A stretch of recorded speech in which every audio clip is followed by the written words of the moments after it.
This is a satellite picture of California in September 2022, before the storms. This is the latest photo taken on March 3rd, 2023. Mother Nature has been working over California and the U.S. West pretty thoroughly for quite some time. We've been parched, baked, burnt, smothered in snow. Yosemite shut down February 25th because of blizzard after blizzard. And now she's bathing us in a tropical atmospheric river in order to flush us into the sea. That's copping quite the attitude. We are digging out fire hydrants and propane tanks. So it's all hands on deck to plow the snow, but crews are also at the same time setting out sandbags because the approaching storm could bring heavy rains to elevations on up to 8,000 feet, and that could trigger a massive snow melt event. Welcome to the new normal. The same scenario took place in January 1997. Warm rain accelerated snowmelt. The runoff caused the Merced River and creeks to overflow, taking out bridges and roads, destroying half the accommodations in Yosemite National Park and half the campgrounds. 2,100 visitors were stranded. The park was closed for 2 months. Southern California has been blanketed with surreal levels of snow, and luckily for them, they won't share in the meltdown of all that snow over a few days.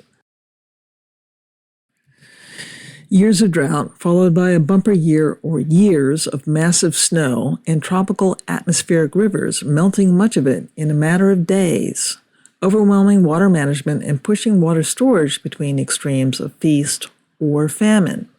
Weather is occurring in areas ill prepared for it, such as LA, where they're lucky several feet of snow won't be washed away in several inches of warm, heavy rain. On Friday, rain may first fall on the passes between 7,000 and 8,000 feet in the central and northern Sierra before snow levels start to dip, according to Buckingham. A change to snow will happen quickly over the passes, but warm air may linger and rain may pour down for an extended period in locations farther below.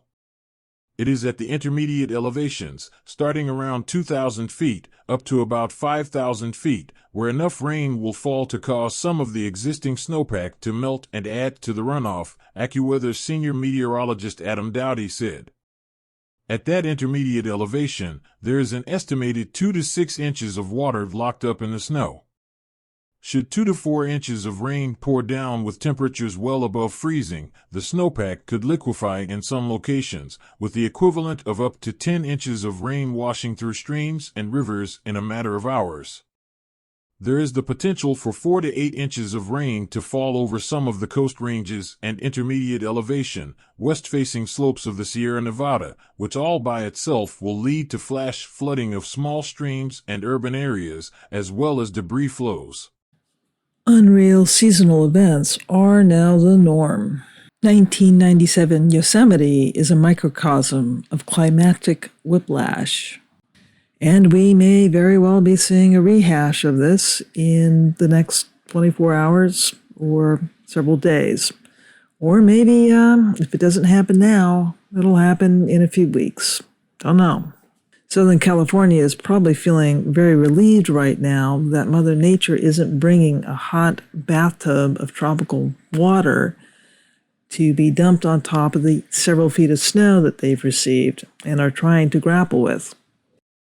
A bumper crop of rain means a bumper crop of greenery, which will have plenty of time to dry out in the summer heat, just in time for fire season. If all goes well, Yosemite could reopen March 13th.